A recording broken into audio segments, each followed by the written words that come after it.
Алар кетти эмнеге? Алар кетти. Ажаткандарды жууш керек эми.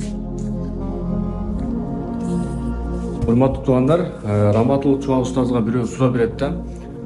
Теке бер болуп кеттим. Кандай кылып ошону жок кылса болот дегенде, сен ушул ажаткандарга барып ошол жакты жууп тазала дейт да.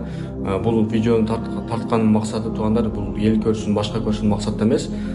Азыркы учурда адамдар бири-бирине салам бербей калды, саламга алеге албай калды, ден соолук сурашпай калды. Баарыбыз эле теке бер болуп кеттик да, баш көтөрүп, бой көтөрүп дегендей. Келиңиздер ар дайым кичипейил болуп жүрөлү туугандар, теке бер болуп жатсаңыз анда ушул сыпатты жок кылыш максатта мына мечиттерибиз көп, ошол мечиттерге барып жууп тазаласак ушул теке берликтер жоюлуп кетет экен да туугандар. Ошон үчүн үлгү катары бул видеону тарттым. Видеону назар салыңыздар туугандар. Сиздер дагы ушундай жакшылыктарды кылып жүрүңүздөр туугандар. Анда эмесе кетти.